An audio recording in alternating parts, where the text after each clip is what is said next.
Hello YouTuber family, Radhe Radhe. কেমন আছেন সবাই? আপনাদের সকলকে স্বাগত জানাই আমার আরও একটি নতুন রেসিপির ভিডিওতে। আজ না আমি আপনাদের পটেটো রোল করে দেখাবো। আর এই পটেটো রোলটা একদম নতুন স্টাইলে বানিয়ে দেখাবো আপনাদের। আর জানেন তো, এই পটেটো রোলটা বানানো এতটাই সহজ আর খেতে এতটাই দুর্দান্ত, না খেয়ে দেখলে একবার বিশ্বাস করবেন না। আর একদম ঝটপট বানানোও হয়ে যায়। আর এই পটেটো রোলটা খুব হেলদিও, সবাই খেতে পারে। চলুন তাহলে রান্নাটা দেখে নেওয়া যাক। প্রথমে না আমি কিছু আলু ভালো করে কেটে ধুয়ে পরিষ্কার করে নিয়েছি।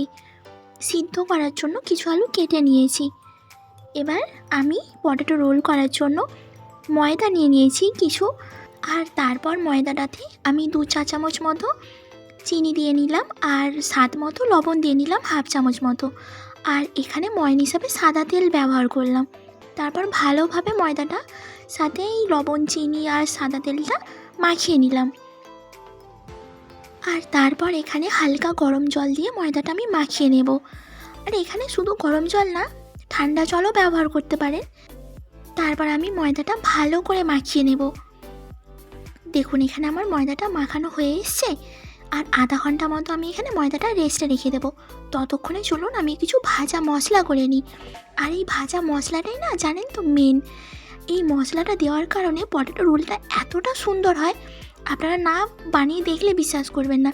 সেই জন্য আমি 1 চা চামচ মতো গোটা জিরা নিয়ে নিয়েছি, 4-5টা মতো শুকনো লঙ্কা, 3-4টে মতো দারচিনি, লবঙ্গ, আর কিছুটা মৌরি, আর 3টে মতো এলাচ নিয়ে নিয়েছি। আর 1 চা চামচ মতো আমি এখানে কাঁচা লবণ নিয়ে নিয়েছি। তারপর গ্যাসের ফ্লেমটা লোতে রেখে না মশলাটা ভালো করে ভেজে নিতে হবে। আর এই মশলাটা ভাজার সময় গ্যাসের ফ্লেমটা হাই ফ্লেমে দিলে হবে না, তাহলে একেবারেই পুড়ে যেতে পারে মশলাটা। তাই ধীরে ধীরে মশলাটাকে ভেজে নেব। দেখুন এইরকম ভাজা হয়ে আসবে, তারপর ভালো করে গুঁড়িয়ে নেব। চলুন এবার আমি পটেটো রোল করার জন্য আমি এখানে আলুর পুরটা করে নেব। তারপর একটা কড়াই নিয়ে নিয়েছি, আর কিছুটা সর্ষের তেল দিয়ে আর পেঁয়াজ কুচি আমি আগে থেকে করে রেখেছিলাম, তো সেটাই দিয়ে ভালোভাবে পেঁয়াজটা ভেজে নেব। আর পেঁয়াজটা ফাস্ট করার জন্য, তাড়াতাড়ি ভাজার জন্য আমি এখানে 1 চা চামচ মতো প্রথমেই লবণ দিয়ে নিলাম। আর লবণ দিলে তো সবাই জানেন যে তাড়াতাড়ি পেঁয়াজটা ভাজা হয়ে আসে। তারপর কিছুটা আমি লঙ্কা কুচি দিয়ে নেব। তারপর লঙ্কা আর পেঁয়াজটা আমি একসাথে ভালো করে ভেজে নেব। আর তারপর হালকা ভাজা হয়ে আসার পরে আমি হাফ চা চামচ মতো খুবই অল্প রঙের জন্য একটু হলুদ গুঁড়ো দিলাম। তারপর ভালো করে এই মশলাটা কষানোর হয়ে যাওয়ার পরে আমি এবার আলু দিয়ে দেবো। আলুটা আমি আগে থেকেই ম্যাশ করে রেখেছিলাম ভালো করে সিদ্ধ করে। তো এটাই আমি এবার তুলে এখানে ভালোভাবে মিশিয়ে দেবো মশলার সাথে আলুটা। তারপর আলুটা ভালোভাবে মেশানো হয়ে যাওয়ার পরে আমি আগে থেকে আদা রসুন বাটা বেটে তারপর আমি ভেজে রেখেছিলাম আলাদা করে। আর আমি এখানে 2 চা চামচ মতো আলুর পরিমাণ বুঝে এখানে আদা রসুন পেস্ট দিয়েছি। আর জানেন তো আমি আদা রসুনের পেস্টটা কেন সব শেষে দিলাম? আরও ভালো টেস্ট নিয়ে আসার জন্য। আপনারা চাইলে প্রথমেও ভেজে দিতে পারতেন। তারপর আমি যে মশলাটা গুঁড়িয়ে রেখেছিলাম না, অনেক রকম মশলাটা, তো সেইটাই আমি সব শেষে গ্যাসের ফ্লেমটা একদম বন্ধ করে সব আলু আর মশলাটা আমি ভালো করে মিশিয়ে নেব। দেখুন আমার এখানে আলুটা রেডি হয়ে গেছে। চলুন তাহলে আমি পটেটো রোল করার জন্য যে ময়দাটা মাখিয়ে রেখেছিলাম, তো সেইটা এবার লেচি করে নেওয়া যাক। দেখুন কতটা সফট হয়েছে। চলুন তাহলে এবার লেচি করে নেওয়া যাক। তারপর প্রথমে একটু গোল মতো করে নিয়েছি, অল্প করে একটু আটা ছড়িয়ে দিলাম, আর হাত দিয়ে গোল গোল করে একটু বাড়িয়ে দিলাম। তারপর একটা বড় রুটির আকারে না বেলে নেব। একদম বড় রুটির আকারে যতটা পারবেন ততটা বেলে নেবেন। এই দেখুন, তারপর আমি একটা বাটিতে 2 চা চামচ মতো শুধু ময়দা আর একটু জল মিশিয়ে একটু আঠা টাইপসের করে রাখলাম, কারণ রোল করতে গেলে এটা দরকার লাগবে। চলুন দেখাই। তারপর আমি হাতের শেপ দিয়ে একটা যে পটেটো রোলটা যে করব, তো রোলের পুর হিসাবে আমি ছোট্ট মতো একটা পুর করে নিয়েছি। আর এই রকমভাবে একটা ছুরি দিয়ে কেটে নেব। তো আমি প্রথমে 2টো রোল বানাবো এই একটা লেচি দিয়ে, একটা লেচির যে বড় রুটি হয় না, তো এরকম দুটো রোল বানাবো এইরকম সাইজের। আপনারা চাইলে ছোট ছোট করে করতে পারেন, অনেক বড় বড় করে করতে পারেন, যে যেই রকম সাইজের পারবেন করে নেবেন। এই রকম করে প্রথমে একটা লেচি করে বড় রুটি করে নিয়েছি। তারপর এই রকম ছুরি দিয়ে সাইজ মতো এইরকম কেটে কেটে নেব। তারপর আমি আরও একটা এরকম রোলের পুর হাতে করে ঘুরিয়ে একটা সাইজ মতো নিয়ে ওখানে বসিয়ে দেব। এবার দেখুন আমি আস্তে আস্তে এই রুটিটা আস্তে আস্তে গোল গোল করে এইরকম রোল করে নেব। আর আমি যে আগে থেকে যে ময়দাটার আর একটু জল দিয়ে আঠা আঠা মতো করে রেখেছিলাম না, তো এইটা দেওয়ার কারণে এই রোলটা জুড়ে থাকবে, আর না হলে খুলে যাবে না, না হলে তেলে দেওয়ার পরে না খুলে যেতে পারে। তাই অবশ্যই এইটা আটা বা ময়দা দিয়ে এইরকম করে রোলটা মুড়ে নেবেন। তারপর আমি একে একে এইরকমভাবে আলতোভাবে রোলটা ভাঁজ করে নিয়ে একটু এরকম লিকুইড লাগিয়ে দিয়ে আটা আর ময়দাটা তারপর এরকম ভাঁজ করে নেব। দেখুন আমার এখানে দুটো রোল রেডি। তারপর আমি একটা লেচিকে বড় রুটির আকারে বেলে নিয়েছি। তো এইরকম আবার একটা পুর হিসাবে এইরকম করে আমি কেটে নেব প্রথমে।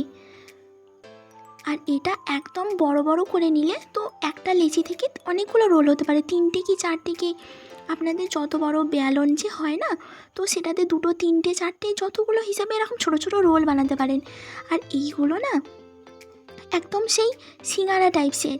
সিঙ্গারা তো যেই রকমভাবে আমরা পুর বানাই বা যেই রকমভাবে আমরা হাতের শেপ দিয়ে বানাই, তো সেই রকম আমি এইরকম করে বানালাম, তো এইরকম রোল হয়ে গেল। আর এটা দেখলেন তো কতটা বানানো সহজ, এইরকমভাবে ঘুরিয়ে ঘুরিয়ে রোল বানিয়ে দিলে। আর কি বলুন তো, আমাদের বাঙালিরা মানে বিকালের পর যে সন্ধ্যা হয় সবারই একটু গরম গরম মুচমুচে কিছু খেতে সবারই মন করে, তাই না? তো এইরকম ঝটপট করে এরকম পটেটো রোল বা যাই হোক কিছু বানিয়ে নিয়ে খেলে তো সবারই সন্ধ্যার টাইমটা বেশ ভালোই কেটে যায়। আর এই রকমভাবে পটেটো রোল বানিয়ে খেলে বাড়ির সবাই খুব প্রশংসাও করবেন, বলবে আহ কি ভালো জিনিস বানিয়েছো, আরও কটা নিয়ে আসো, চলো খাওয়া যাক, এইরকম করে বাড়ির লোকজনেরা বলবে। দেখুন আমার পটেটো রোলগুলো কত তাড়াতাড়ি বানানো হয়ে গেল। চলুন তাহলে এবার ভেজে নেওয়া যাক। তারপর আমি একটা প্যান নিয়ে নিয়েছি আর সাদা তেল নিয়ে নেব।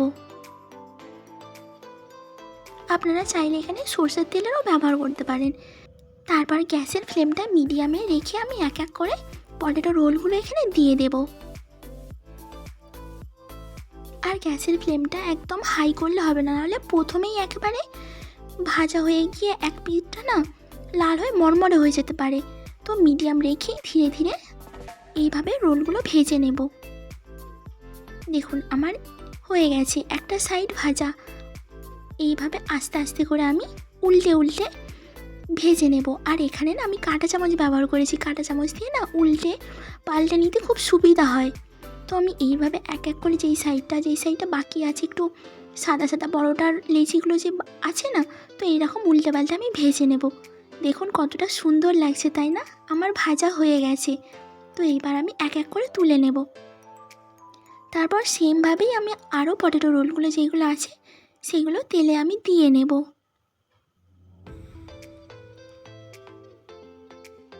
এই দেখুন আমার একটা সাইড ভাজা হয়ে গেছে। তারপর আমি আবার একটা সাইড এইরকম আস্তে আস্তে করে ধীরে ধীরে উল্টে নেব। তো এরকম উল্টে পাল্টে আমি সব পটেটো রোলগুলো ভেজে নেব। দেখুন আমার এখানে পটেটো রোলগুলো ভাজা হয়ে গেছে। এবার আমি তুলে নেব এক এক করে। আর দেখতে কতটা সুন্দর লাগছে, তাই না? খুব খাস্তা মুচমুচে লাগছে না? জানেন তো খেতে একদম দুর্দান্ত হয়, না খেয়ে দেখলে বিশ্বাস করবে না, এতটা অসাধারণ হয়, মানে যে খাবে সেই বলবে, খুবই প্রশংসা করবে। তো এইভাবে আমি এক এক করে বাকি পটেটো রোলগুলো দিয়ে ভেজে নেব। দেখুন আমার এখানে পটেটো রোলগুলো ভাজা হয়ে গেছে। দেখুন সব কমপ্লিট হয়ে গেল। এবার আমি তুলে নেব। এই দেখুন আমার এখানে পটেটো রোল বানানো একদম রেডি। তাহলে দেখলেন তো পটেটো রোল বানানো কতটা সহজ আর কতটা ঝটপট করে বানানো হয়ে যায়। আর আপনারা পারলে এরকমভাবে একবার বানিয়ে দেখতে পারেন, দেখবেন সবার খুব ভালো লাগবে। আজ তাহলে আমি আমার ভিডিও এখানেই শেষ করছি। খুব তাড়াতাড়ি দেখা হবে নতুন একটা রেসিপির ভিডিওতে। সবাই ভালো থাকবেন, সুস্থ থাকবেন, সাবধানে থাকবেন। রাধে রাধে।